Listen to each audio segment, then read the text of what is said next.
everybody, whether you're on the East Coast, West Coast, or around the world. This is Coast to Coast. What's happening, gentlemen? Nothing. No. Watching my baseball team go on the crapper like Jays. My Mariners clinch. They are headed to the postseason no matter what happens over the next 5 games. They are playing in October. Look at that. And you didn't give them a chance. I didn't. It their off season didn't. I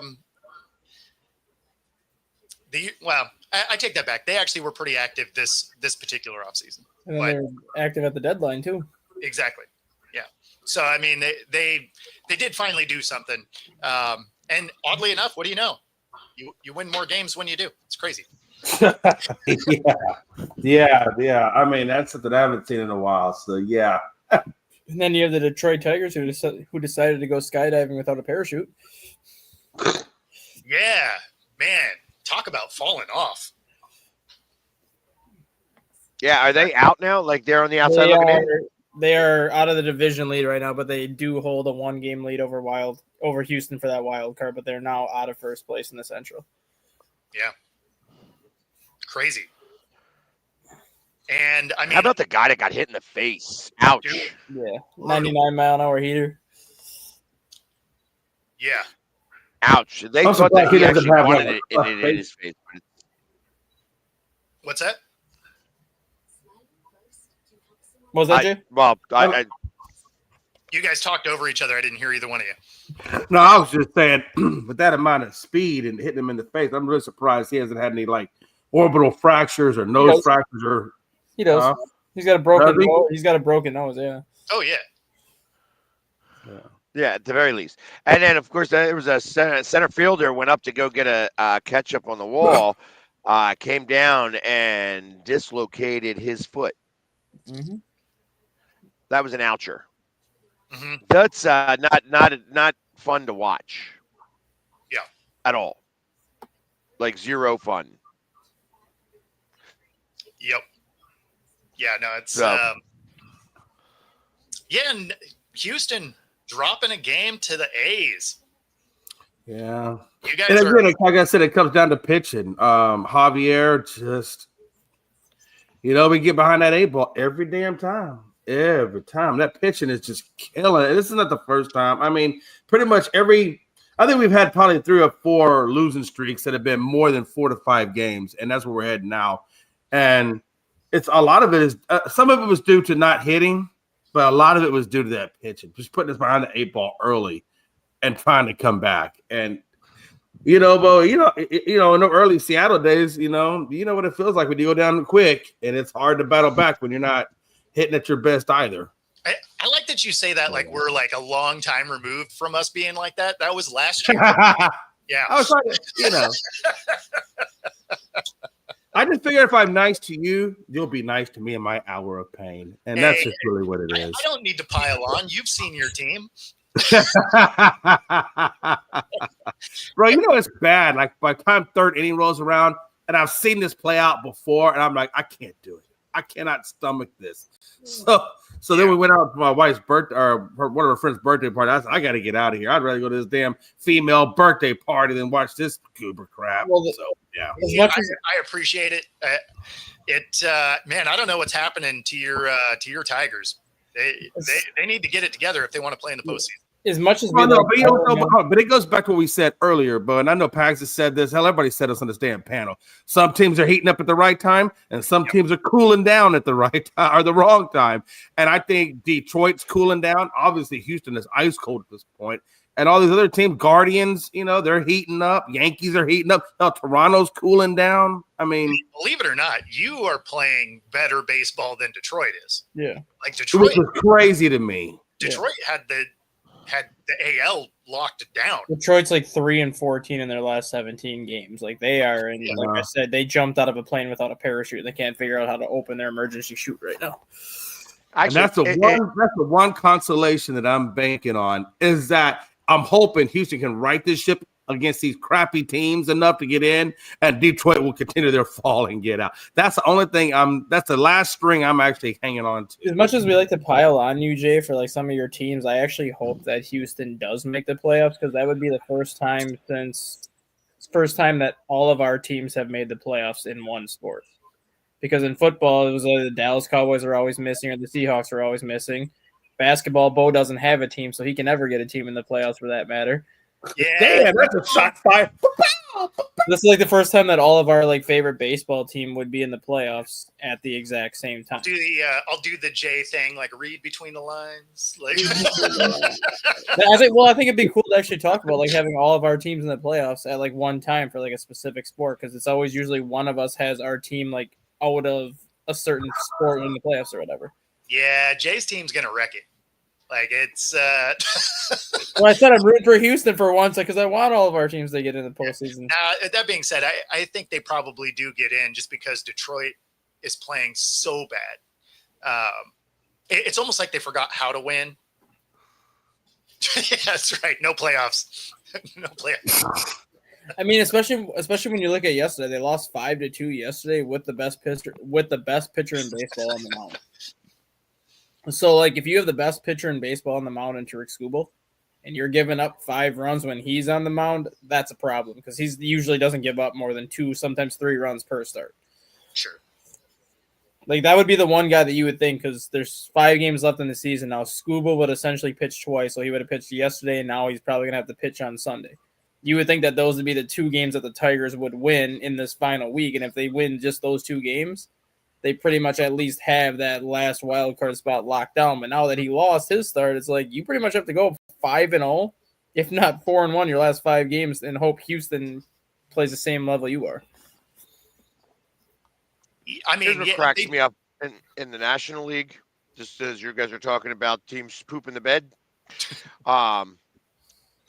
Number 1 spot, Brewers, 3-game losing streak. Yep. Number 2 spot, Phillies, the 3-game losing streak. Yep. Number 3 spot, Dodgers, 2-game losing streak. First wild card, Cubs, 5-game losing streak.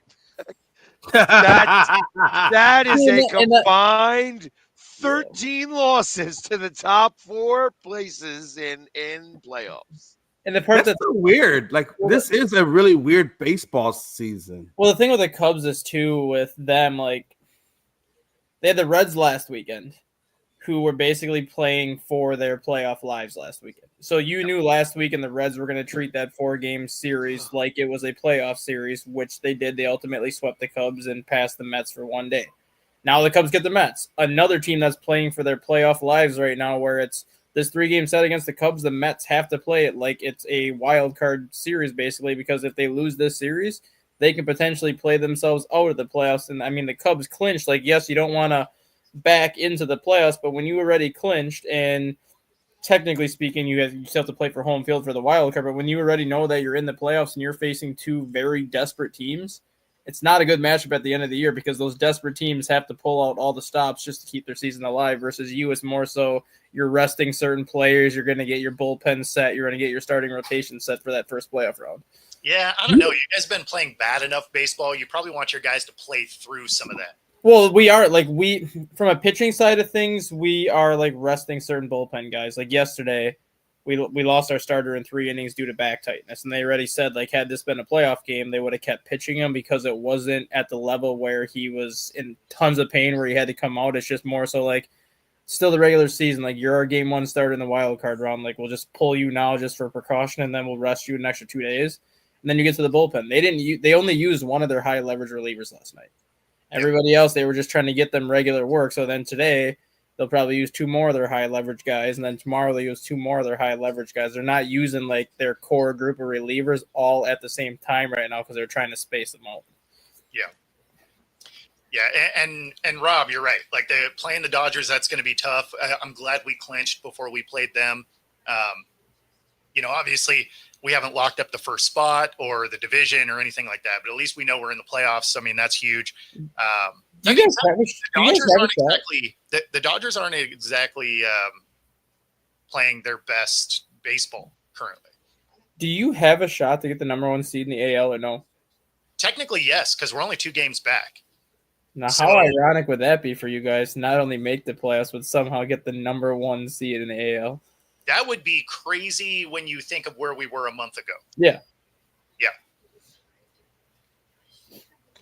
I think it's I don't think you I guys think it's want the number 1 spot though, right? Like you guys have a better road through the playoffs in the number 2 spot. Yeah, I don't think we get there. Toronto's excuse me. Toronto's playing well. They have 2 games up on us. The odds of them, Actually, Toronto's not playing well right now, and the Yankees are about to take them over. Yankees are only 1 game back now. oh, that's right. Yeah. We forgot Yeah. the that's, Yankees that's are what I right was saying. The Yankees are killing it. Toronto's cooling down, and so's Detroit cooling down. All the top teams are cooling, yeah. and the bottom ones are coming up. Yeah, Detroit is just bombing. But yeah, I forgot that the Yankees are playing as well as they are. Because Toronto is basically just 500 ball, if I remember right. So I mean, like it's not like they're falling apart. They're just kind of staying steady. But even if they do that, there's not enough games left, right? Mhm. So, but yeah, the Yankees, they're a game back from them. So we'll see. But I mean, it looks like, even though we made the game yesterday against the Rockies look like a tougher game, I have a feeling we probably win 3 of our last 5 games. I mean, Luis Castillo should just carve up the Rockies today. Probably. And so I think we probably win 1, maybe both against the Rockies. And then we probably snag 1 against the Dodgers. That'll pretty much solidify us as that number 2 team overall. Yeah. Yeah, right now y'all are looking pretty good right now on the momentum you're riding right now, Bo. You're looking good. Yankees are looking good. I just don't want the Yankees to win the fucking World Series, man. I can't have Frankie, man, and the Yankees winning because you think it's bad now. Don't win Yankees win the World Series. This dude will be trolling the comments like Brad does. And the sad part is, like, Aaron Boone is never going to be seen as a great manager just because of a lot of the mistakes that he's made in the playoffs since he's taken over the Yankees job. But you do have to give him some credit this year because the Yankees are actually having a very good season, and they don't even have their best pitcher because Garrett Cole hasn't pitched all year. Yeah. I mean, they got Max Fried, and Max Fried's in the running for the AL Cy Young, but if you would have had Fried and Garrett Cole at the top of that rotation, that kind of goes to show you that the Yankees could have been running away with the AL East if Garrett Cole would have been pitching this year. Yeah. Seats through the World Series. That's awesome. Let's go. Yeah. That must have cost a pretty penny to get those Who's seats. got them? Rob got him. Man, Robert, he must be banking that money. Yeah, and yes, I did. We talked about that yesterday. I do think Hinch will get fired if that team misses the playoffs. And at this point, even if they make the playoffs, the fact that you blew a 13.5 game lead over 40 days, he might get fired. He might get fired just on that aspect alone. Even if they make the playoffs and are one and done in the playoffs, they had a 13.5 game lead with 40 games left. Yeah. He might just get fired based off of that.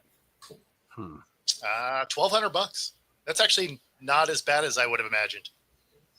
But $1,200 through the World Series. That's You got to remember, they only get 4 home games in the Well, now I know who I'm going to get my ticket if you guys make it, yeah, I know. and I make it. Yeah. Because $1,200. I mean, I would think that would be the price trade of one for one game. game, 1 for 1. No, Yeah. it's not for real purchase price. Yeah. Scalping might be different, but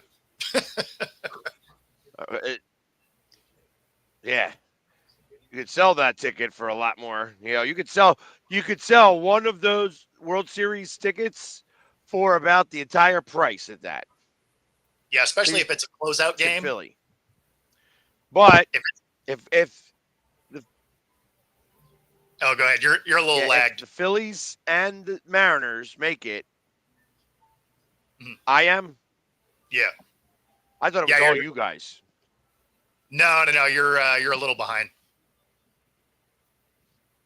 So if the Mariners make the World Series, they have it. How you're saying one I'll be ticket? back. how much exactly is one ticket? Because $1,200, he must like you said, he must have got it. Because I think that's the price of one ticket, right? I mean, I've No, never been to a World Series, but I got to imagine that's what they cost. I don't know. so it's funny because the oh, there you go. So that's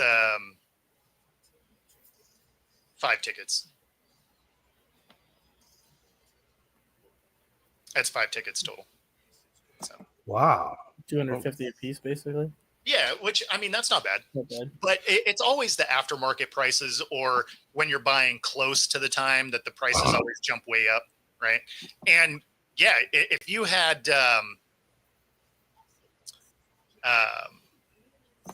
no, I think he meant 1,200 for all 5 of those tickets. How much is a typical ticket then to go to a World Series? Depending on where you are and depending on the market. Yeah, Let's say you're like in mezzanine, like you're like mid-level up or whatever. How much are those? Depending on the market. yeah, it would depend on the city you're in. I mean, I don't need an exact amount. I mean, just ballpark it. I mean, like, is a typical range for a ticket like $300 or $400, or is that last season? The cheapest ticket you could get for the World Series was $1,500. That was the cheapest because you had the Dodgers and the Yankees, two of the more financially wealthy cities in the country. Like they could jack those prices up galore. When the Texas Rangers made the World Series the year before that, you could get tickets for like $350. It all depends on the teams and it all depends on the market. Okay. When the Cubs and the Guardians were in the World Series in 2016, the 3 games that were in Chicago, the cheapest ticket you could get was around $3,000. Cheapest ticket for being in Chicago. But if you went to $700 if you went to Cleveland, that's just because of the different markets in a different city. Like when the 3 games in Chicago, you were forking out $2,000, $3,000 for a cheap ticket, and then if you drove the 4.5 hours to Cleveland, you could get the same kind of seats for like $700. Okay. Yeah, no, it just depends on the market and where you are, And who's playing, obviously. You know, one of them that was funny is, you know, this was regular season football, but just to give you an idea of the disparity between ticket prices from time to time. I wanted to see a game here. It was going to cost me $300 a ticket for 300 level, right, for the Seahawks. This was like 5 years ago now. Or I could have went to Jacksonville and it would have cost me $10. Yep. What? Yep. Yeah. So, you know, that it just is what it is. Like if the Rays and the Marlins somehow made the World Series and faced each other, you could probably get like I like it, Joe. You could probably get front row seats for like $300 if the Rays and Marlins made it to the World Series and faced each other, just because both those markets aren't very big baseball markets and they don't get a lot of people in the seats anyway, so they're not going to jack up the prices. So they want people to show up. Yep. Yeah, I'm definitely pulling for Seattle too. I can't have Philly sports guy coming off of a Super Bowl going to a World Series. That's too much. His head will be out. Hey, listen, Joe. Paisans or paisans. So listen, I still got family over there. You just keep on talking, and I'm gonna have my family pay you a visit. Oh, they got their dog Zeus. Zeus is what they call it. I think that stands for Zeus. And he's going to Zeus the shit out of your ass if you keep talking. Zeus stands for Zeus. So Zeus is a mix of Zeus and Thanos together. Yeah.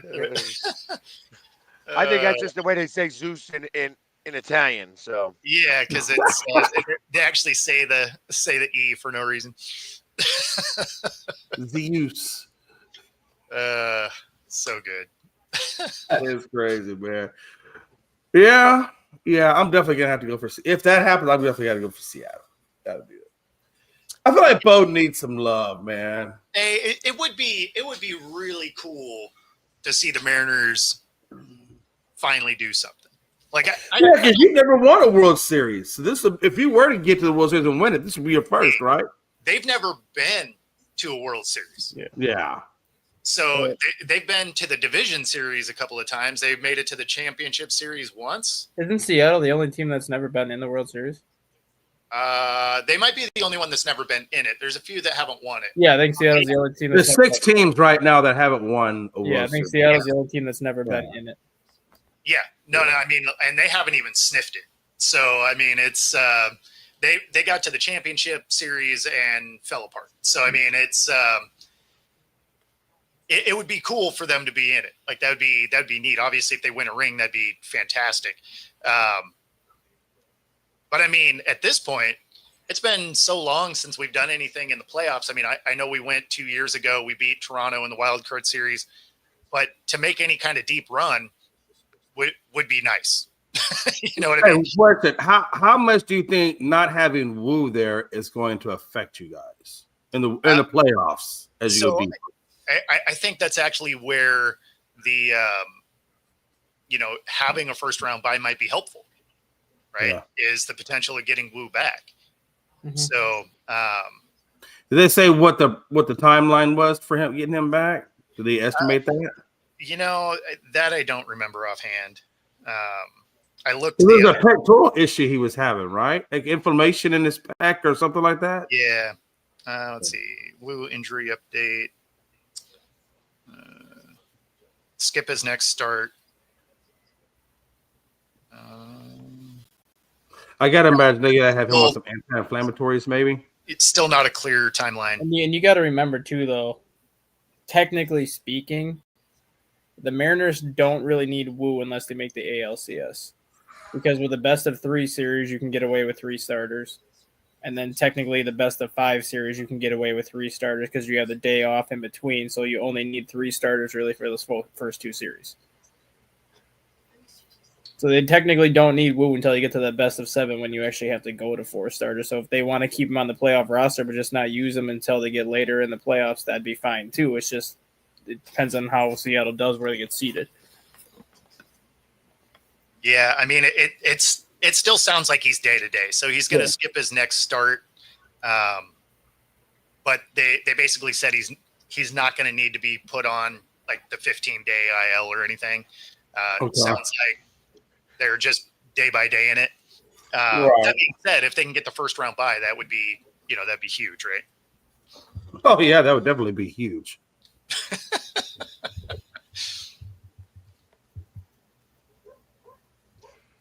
Yes, the Mariners are the Lions Holding of your pillow the MLB. tight. Holding your pillow tight. Yeah, that's right. I just want to see you come into his bedroom doing that little dance you were doing at a Tatis commercial.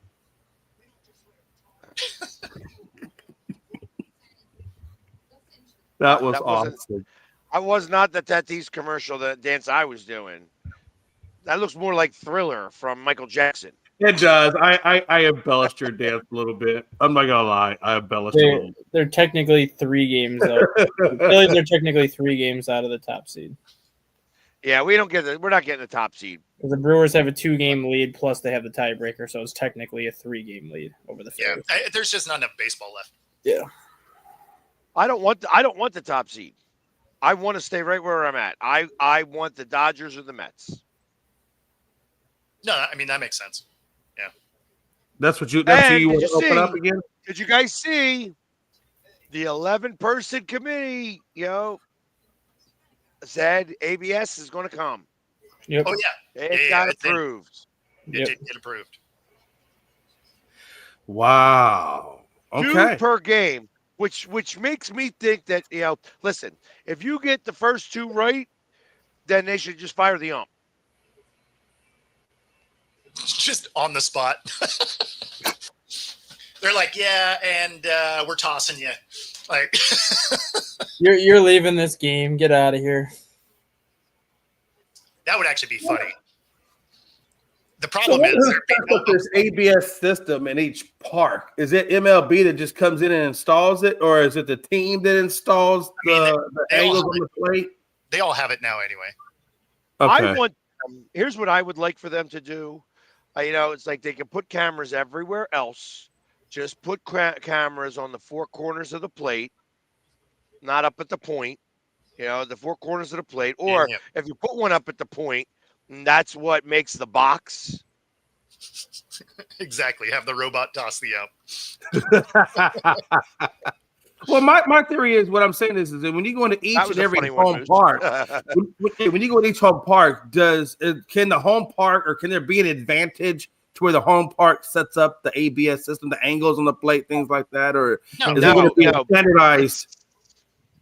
So what it's going to be is, I think it's from 53 1/4 inches to 27 inches and 17 inches wide is what they're calling it, and it's going to be like a wiffle ball where it doesn't move depending on if you have a short batter or not. Yeah. So if that's the Which- case, which I'd actually like only for them matters to for get 2 guys. But here's the problem I have. I have the problem with it's only going to be measured at the center of the plate. Mm-hmm. So it's just one spot.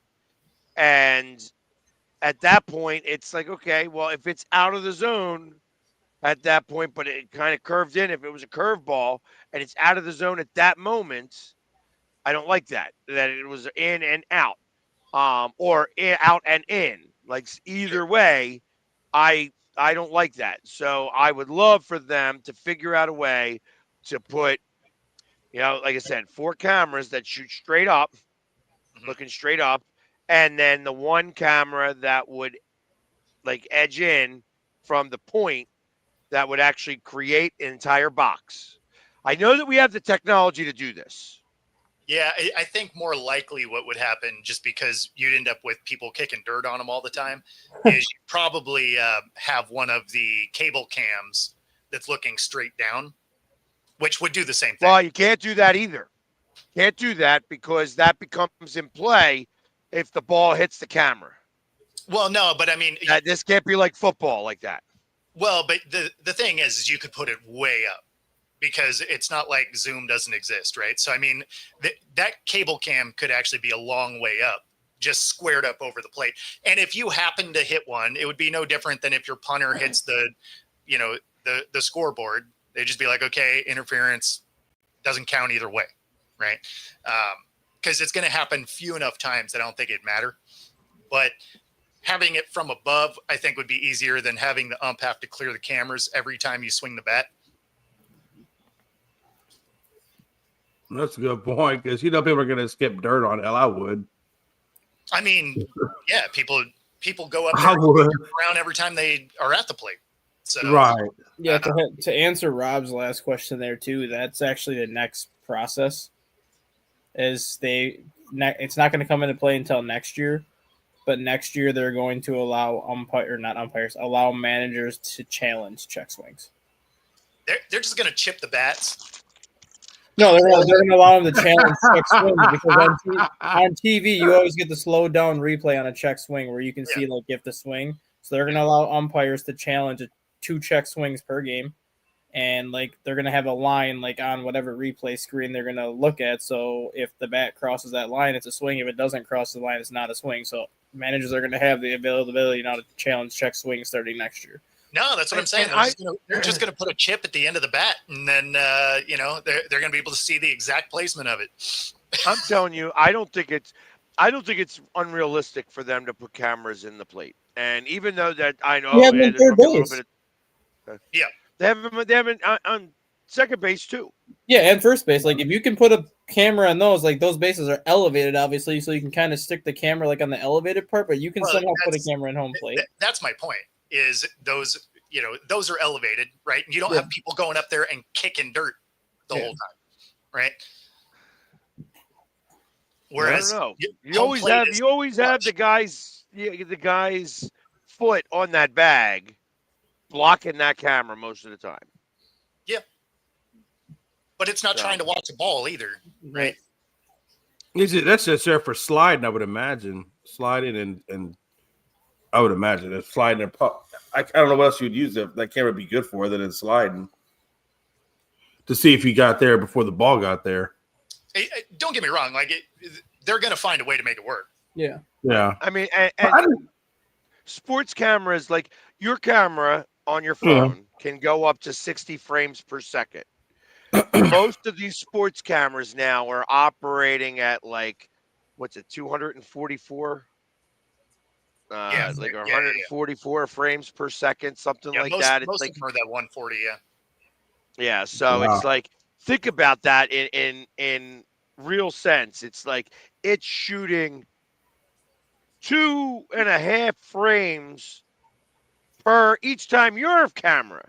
I mean, imagine just filming you going like this, like just waving, and you could stop it here, and it stops at every moment at 60 frames per second.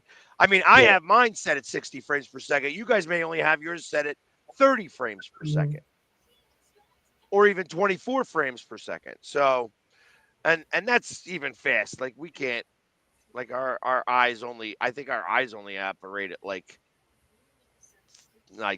120 frames per second or something like that. Yeah. So, anyways, I think I can't wait for it. Actually, I really think that. I think it's going to slightly slow down baseball. They're saying that it'll take about 17 seconds for each one of these calls. But I would rather them. I literally would rather them give the umpire the call anymore. Yes. Yeah, I mean, that's the thing is I don't want to see them walk over to a screen or anything like that. Like, there's no reason for that. No. Give him an earpiece, have it called down to him, be like, yep, you're right, and keep it pushing. Like, you don't need to make it a spectacle. Like that. Right. It's not necessary. And like this wouldn't even be a topic of conversation or anything like that had these umpires not been as terrible as they've been the last couple of years. Like the umpiring has just gotten worse and worse and worse like the last 4 years. And it's not just one umpire like Angel Hernandez or somebody like that. It's like collectively as a whole, these umpires are just getting worse and worse with these strike zones. Yeah, it's been rough to watch. It's almost like MLB was like, look, you guys need to do this poorly because we need to be able to get the baseball purists behind this. So just go out there and just be terrible, and then we'll be able to get this passed. Just out here, exactly. Hey, real quick, how would the ABS system though? How would it move to accommodate for like a guy like Altuve versus a guy like Judge? It wouldn't. So you think the beam would shoot straight up, and then that would be No. It's actually coming from center field, really. Yeah. And it's. Like I said, it's a fixed spot in the middle of the plate. So it's not a box. This isn't a cube, which is really what it should be. And that's what I want the technology to get up to pretty quickly. But not that that's going to be infallible either, because in NFL, I don't know if you guys paid attention to this. So they were the camera assist in the Eagles game called a pass incomplete. Yes. And the Rams challenged it, and it was called complete on the field. Yep. The camera assist called it incomplete. Yep. And it was like the Rams challenged, and it was complete. And I thought that was. I thought that was very interesting. It was like, okay, this shows that the machines aren't infallible. So you know how there's going to be missed calls even with the robots. Like you know how like the NFL wanted to adopt the UFL thing with the first down, where you have like the automatic thing where you can just see like without measuring it, you have that automatic where you can tell where the ball is on a first down or whatever. I thought that was supposed to. They're doing that. Yeah, I thought that was supposed to make things more efficient. While the Vikings and Bengals on Sunday had a call where they had to go to like the electronic measurement. It took them 5 minutes and 47 seconds to figure out where the electronic measurement was. What's a new system? So here's the reason on that. It took them a long time because not only that, it has to finalize where the ball ended, where the play ended, and that's the moment where the ball gets measured from. And it was likely they were having the hard time on a play that was probably a group of people. They were having a hard time determining. It was a guy that caught it, and he got tripped up and just fell forward. And then when he hit the ground, he rolled. And then they marked it a first down because he rolled. And then Minnesota was like, no, he's down here. So they challenged it. It took him 5 minutes and 47 seconds to realize that he landed about 2 feet short. I'm like, Shouldn't take that long to figure that out with an open field tackle. Well, then it becomes a matter of the 3 or 4 step rule. Like, I don't know if it's 3 steps, 4 steps. Like, if you get touched, get tripped up, but then in the motion of you being tripped up, you like stutter step like a few steps and then fall and roll forward. At that point, it's because you were touched and you still had motion moving forward, running forward. It becomes more of the determination of, was the touch the cause of the tackle? Yeah. That becomes a real question too, which should seem very simple in most cases. You know, hey, he tripped up his leg. The fact that he ran 18 more steps, bumbling, it doesn't matter. It's still a tackle. Great. Frankie. Good stuff. But yeah, no, I mean, and there's going to be some growing pains with that system anyway as they implement it. I mean, obviously, the first couple of weeks of them, trying to effectively use that system, that measuring system, it'll get better over time. So, yeah. I got to ask, Frankie, do you watch my channel when I have the doc on? And he's the one that, so my channels, actually, I have somebody who shares his show on my channels. I allow him to do that, and it's a Yankee show. I wanted to know if anybody watch. All right, he just got a job. He's a principal, normally, but he's also Dr. Paul Seminger. He's actually a very knowledgeable baseball guy. Has done a lot. He's done a couple of books and everything, and he actually uses my StreamYard, as funny as this sounds, to produce a show, and he puts it on my channel. So it's like I don't ever watch it because I could care less about the Yankees, but there are some people that watch it, and I just wanted to know if Frankie watches it because I know that he is a Yankees fan. And I told Doc, I said, Doc, if the Yankees and the Phillies are in the World Series, you owe me a ticket. Are we all glitching? Not just you. A ticket. Oh, a ticket.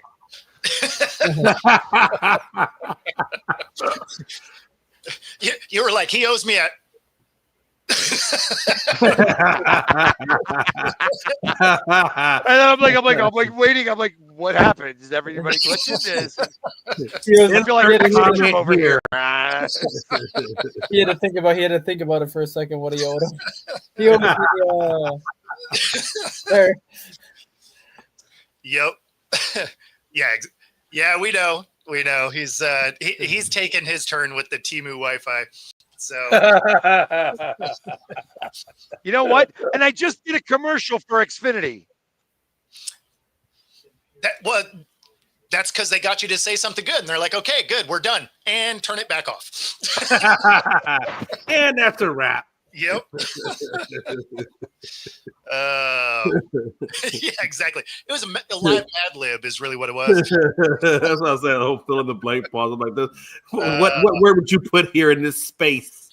So now that we're looking at week 4 and we're talking about football, yeah, I don't really do power rankings the first couple of weeks, right? Because you have no idea what the season's really going to look like. But this is where I landed for as we look at week 4, and it's funny because I know Colts fans will be mad at this, but you're 3-0 against 3 teams that are 0-3. A Dolphins team that doesn't care about football, the Titans, and the Panthers. So let's wait for you to play an actual team before you crack into my top 10 here. But yeah, it's I don't know, kind of an interesting start. I like the Bills there at 1. They could swap either way with the Eagles, right? Both those teams have found ways to win games, even trailing. Certainly, the way the Eagles came back against the Rams was impressive. and the Niners, although they're 3-0, they've kind of lucked into those, and now their entire team is hurt. They lost both Bosa for the year. So that's kind of where I've landed. Where are you guys at? What? I would move the Bills from 1 to 3. Okay. Just because outside of the Ravens game, the Bills had the Jets and Dolphins right after that. 2 teams that they should have beat pretty handily, which they beat the Jets handily, but they did have some struggles against the Dolphins on Thursday night a little bit. And I would have the Eagles 1 and the Chargers 2. But other than that, list is pretty good. I might move the Packers up to no, not up to the Cleveland game. I might even drop the Packers down to 9. Yeah, well, that's the thing is the Packers. You're just like, I feel like you could move them around so much because like some of their wins, you're like, okay, and then they lose to the Browns. You're like, I mean, okay, like, yeah. So, yeah, I mean, the top 3 I think are interchangeable depending on how you look at it. But the only reason why I would drop the Bills to 3 is just because 2 of their 3 wins came against teams that are 0-6, teams that they should have beaten, which they did, versus the Eagles. Dallas is always going to get up for the Eagles game. Then the Chiefs are going to get up for that Eagles game. And then the Rams are a very good team. So the Eagles have actually had a tougher first 3 games than a lot of teams. And the Chargers have just looked good across the board in all 3 of their games. Yeah, I mean, the Chargers I almost put at 1 there. And the Eagles, again, they played a KC team that can't seem to figure it out yet. Lots of injuries. Again, the big win there was against the Rams. Coming back after getting smacked in that first half was impressive. I still feel like the 49. No, I agree with that. I would put the 49ers ahead of the Seahawks. I don't know. I'm not 100% on that Seahawks. The Seahawks are definitely top 10. I just think I'd probably flip them. So why I didn't is because this is I'm looking at their team where they have a backup starting, right? So this is my power ranking moving into week 4 is I think the Niners lose this week regardless of who they play because they're a backup quarterback. They lose Bosa. The only player that they have on the offense is CMC. And he's going to get hurt. So if that was any other backup, I'd be with that. But I don't think Mac Jones, I think it's a bad rap. I mean, that dude was a Pro Bowl year 1 with Josh McDaniels. Then they had the bullshit that they tried to put in after that. I think he's been kind of done a disservice. I think he's actually a serviceable starter. So I know he's in the backup position, but I think he could be a starter for a couple other teams in this league. That's why I'm almost kind of like. I think he's a serviceable backup. I'm not denying that. There's a reason they're still in the top 10, despite the fact that everybody's hurt. Yeah. I just don't think they're a top 5 team. 3-0 isn't 3-0, across the board, right? Yeah. Like this is they got lucky at the end of the game against Arizona, right? Week 1, they beat the Seahawks. The Seahawks kind of beat themselves at the end of that game, right? So, I mean, it's not like that 3-0 is indicative of them just like being this awesome team. They have a ton of injuries that the teams they played kind of fell apart at the end of games. So, again, it's why I also don't have the Colts a 3-0 team even in the top 10 because they beat 0-3 teams. Mm-hmm. So, obviously these move around each week and, maybe the Niners show me something that makes me want to move them up. But with the amount of injuries, man, I can't do it, at least not yet. No. And I think I'll be honest. The bottom 4, like I said, I think I agree. I think that the 49ers should move up a touch.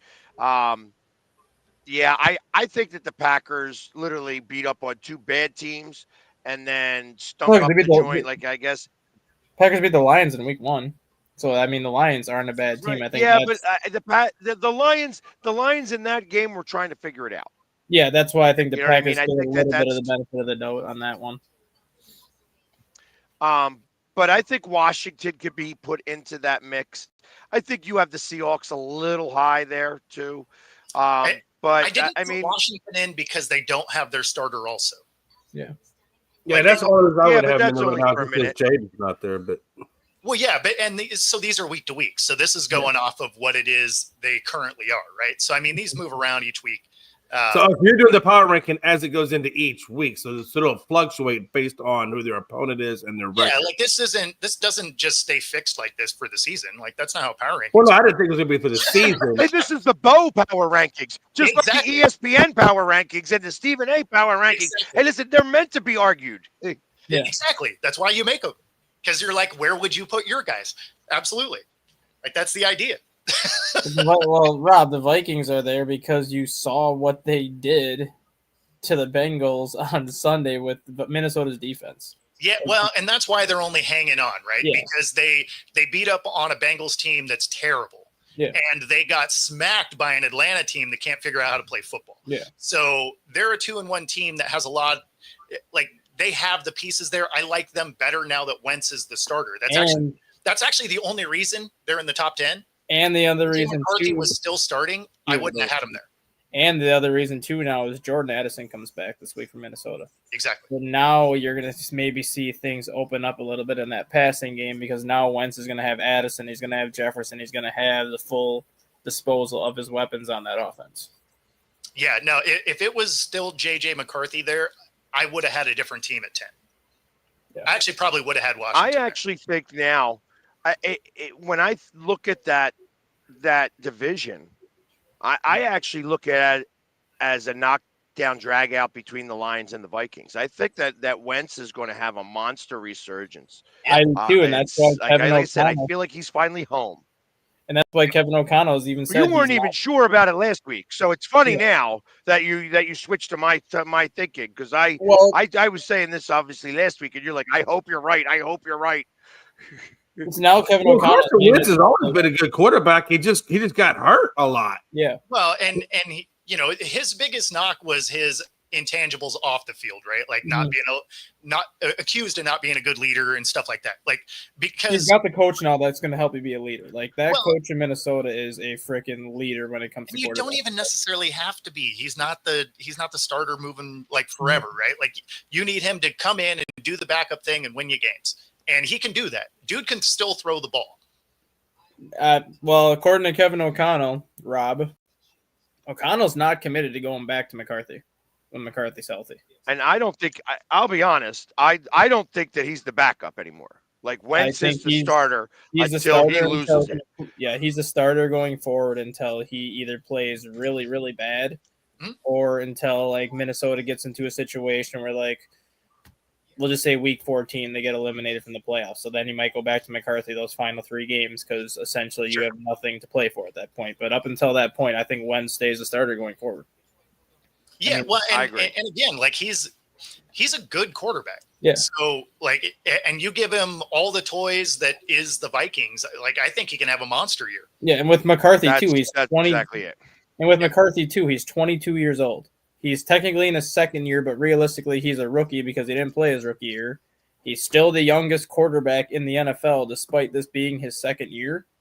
He needs a year of reps, in my opinion, before you throw him out there as a starter. Because last year he got 2 weeks of reps, and then he got hurt in that first preseason game, and he was done for the rest of the year. Exactly. Like he was getting his preseason reps this year, but he was going up against third string defenses. Like you need to give him extended reps against Minnesota's first string defense at practice and like extended reps before you just throw him in there. That's why having Wentz, it gives Minnesota that opportunity to be like McCarthy, like you're still our guy for the future, but you need more reps before we can put you back out there.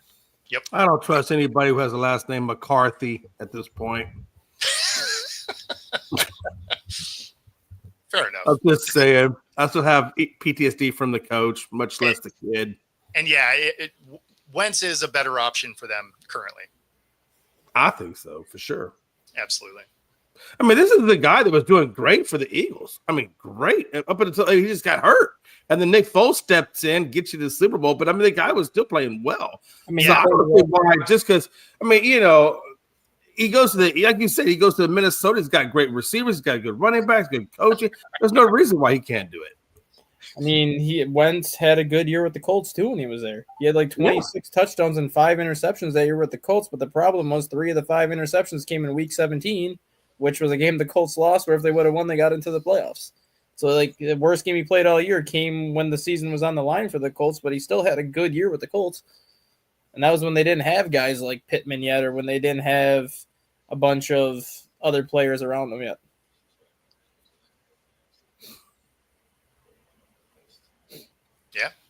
Yeah. So one other kind of funny thing, we got the Giants just trying to find the clip. Jackson Dart time. It is. It was this right here that was laughable. For Jackson to get in the game, and then when you put Russell back in, they were booing him. Wilson takes a few steps off the sideline, comes in, Dart heads out. And you're also feeling it from the crowd every time they take Jackson Dart out of the game. I'd be booing too, to be honest with you, in terms of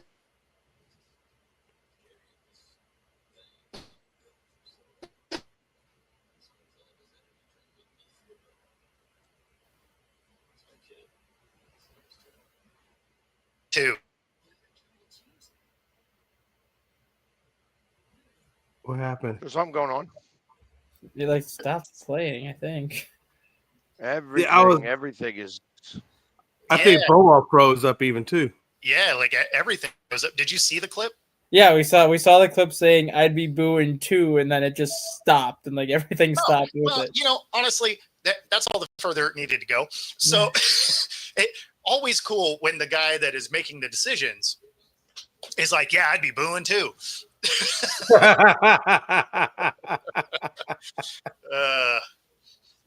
But yeah. You think Dable survives this year, or do you think he's a casualty? No, I think they end up doing the same thing the Bears have done a bunch of times. Is, hey, we're going to draft a guy, and we're going to have a lame duck coach, and then we're going to give him 1 year of it, and then we're going to fire him, and then mess the kid up by adding another staff. The only way that Dable keeps his job is if Jackson Dart comes out and plays well. Like, yes, the Giants right now being 0-3, like, it's a massive mountain for them to climb to even get into playoff contention. But if Jackson Dart comes out and plays well the rest of the season and actually shows like he has the ability to be a franchise quarterback, I don't think they move on from Dable yet, just because they want Dable to work with him for like one full season where he comes into camp as the starter. He comes into camp knowing that he's going to be the starter, as opposed to, well, Dable got this guy in a good spot. We're just going to move on from now and bring somebody else in. No, if he comes out and balls out, they don't even have to get to the playoffs. But he comes in and balls out, then yeah. He'd be in the final year of his contract next year anyways, then, where it's like it's win or you're done at this point. And you did stuff with Dart last year to show promise, so we'll just keep you around for the rest of your contract and see what happens. Frankie, I don't disagree with that. He might come in and throw some picks to that defense. Well, and I think that actually out of all the times to start him, is now is not the time. Yeah. Like, he's got a couple of tough games coming up here. So I would have waited until after the Eagles game. But I guess this is you got to save your job. Mm-hmm. Yeah, you got to save your job. And then you also watched Russ not even really try to complete some of these things. Yeah. That goal line stand was ridiculous. Yeah. He throws one up the tunnel, gets an intentional grounding because it was so far out of the range. Throws one off the left upright. Yeah. And that's the other thing is, those final two plays, like, he didn't even give those guys kind of a chance. No. So. And no one's expecting the Giants to beat the Chargers. No one's expecting the Giants to beat the Eagles. But if Jackson Dart, comes out and plays respectably, yes, the Eagles are going to force turnovers. The Chargers are going to force turnovers to him. They're going to get after him because the Giants' O-line is trash. Sure. But if Jackson Dart can at least show a little bit of something, whether it's making a couple throws down the sidelines, making a couple throws over the middle, and just making a lot of plays that Russell Wilson wasn't making against the Chargers and the Eagles defense, that's got to give at least the Giants fans some confidence. And I think that might be the thought process behind here too, where Dable's like, we have two of the best defense in the NFL coming up.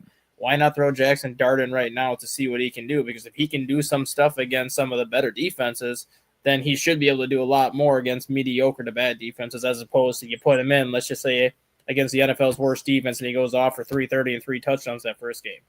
Well, he did that against the Bengals defense. Pretty much anybody can do that against the Bengals defense. Yeah. Yeah. Yeah, I mean, yeah, he should have a day when he plays the Cowboys, right? Because that secondary doesn't want to play football anymore. I'm sorry. We have a secondary. Exactly. Somebody say secondary. Secondary. We don't even have a pass rush. Yeah, we don't You do talking any of that here. secondary.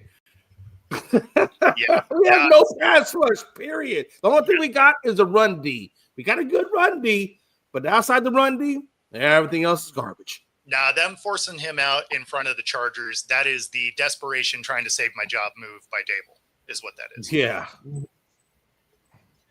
Or that's a, hey, listen, I don't care if I keep my job or not. Let's see what the kid's got, and let's get him killed. And now if they would ruin this franchise more. if he would have switched Russell with Jameis Winston, that would have been like, I don't give a shit about this job anymore. I'm just going to throw Jameis Winston in here. Well, no, that actually would have been a legitimate progression because Winston is supposed to be your number 2 there. That's why you brought him in. And Russ had a bad enough game where it looked more like he was like, I just want to protect my legacy by not throwing picks down here. And rather than trying to win games. So then you put Winston in, right? You go through the progression that you brought the guys in for. But, going straight to Dart, that just seems like, okay, you know what? Let's see if we can save this job. I don't think it works. Let's see if we can save this season is really what this is. Like, I understand this. You're not going to go anywhere with Jameis. No, I don't think they're going to go anywhere anyway. No. Right, but listen, it's like you're taking a shot in the dark here. No, for sure. The plan with Dart is obviously we're not going to compare apples to apples, but like Jay Shane and Brian Dable said they saw a lot of Josh Allen's traits in Jackson Dart. Obviously, he doesn't have the same size that Josh Allen has. He's not like 6'5", 250. He's like 6'5", 230. But he runs very similar to like what Josh Allen did. And he's kind of got a very similar play style to how Josh Allen played in college. So Brian Dable's like, I worked with Josh Allen before. Like, he wasn't a top tier quarterback when he started playing. And then after I kind of got into that system, we kind of got him to the next level. I think that's the thought process here. It's like, he's got the raw tools. He's got the raw ability to be a solid quarterback. Let's just throw him out there and see what he can do. It can't be any worse than what we've seen the first 3 weeks. Yeah. And sports talk, absolutely. I got the Eagles winning this game. The Bucks have won all of their games by coming back late. Mm-hmm. Can't do that on the Eagles. Well, you can't do that consistently anyway. I mean, I understand the Vikings did it for 11 and going 11-1 during the regular season. How'd that work in the playoffs? Well, but when the Vikings defense, they were 11-1 in one-score games, but more often than not, they were winning these one-score games and let the teams get back into it as the game went on. They weren't like coming from behind to win these one-score games. A lot of times they were up by 10 points with like 2 minutes left, and they gave up a touchdown to make it a 3-point game, where they're up by 14 with like 5 minutes left. The team scores to cut it to one possession. It wasn't like they were playing from behind a lot. No, there were a few of those. There were a few, like not all 12 though, but like the Bucks, like the first 3 weeks. Of course. And the one other thing, the one thing I wanted to say real quick before we close out is that, so C.J. Gardner-Johnson being cut by the Texans. So I would say that trade in its entirety worked out for both teams. Yep. Everybody who was involved in that trade is now cut. Yep. And CJ I was asking yesterday about CJ coming back to the Eagles, because why not? I mean, we could use a little help with our secondary. He can't. The reason being is that the Texans cut him after week 3, and he needed to play 4 weeks with a different team after a trade to be able to go back to an original team. Yep. So he's flying. He's on his way to Chicago today to work out with the Bears, because Dennis Allen was his former DC in New Orleans. And with the Bears not having Jalen Johnson, they need cornerback help, which I think if he goes to Chicago, I think he signs with the Bears to replace Jalen Johnson. He cannot go back to the Eagles unless he gets cut after playing a 4th game. He has to play a 4th game. So, and I didn't realize that rule. Yeah. And actually, the guy who told me also didn't realize that rule. He actually works for the Eagles. Yeah. But he Oh, doesn't work in that capacity. Obviously, he's not like the guy who's like, hey, yeah, we're going to pick guys and stuff. So, Have we done the suicide pick? Okay. that'll be tomorrow and Friday. it. What's yours? Just so that I know, because I am not going to be here on Friday because I'll be actually I will be on Friday, so don't worry about that. All right, then we'll do it tomorrow. Mine's easy. I'm going to take the Bills over the Saints. Mine is, and I'm gonna take the Packers over the Cowboys. I'm picking the Broncos over the Bengals. I'll pick mine tomorrow since I got a -1. So hold on, it was Bo. Bo has the Bills. Dustin has the Pack, Yep, over the Cowboys. and Jay has who? Broncos over the Bengals. Oh, that's gonna be a rough day for Jake Browning again. Yeah. Everybody else will worry about tomorrow and Friday. That being said, we're there. So if you are watching on YouTube, be sure to like and subscribe. Otherwise, we're going to get out of here as we go overtime. Take it easy, everybody. Later.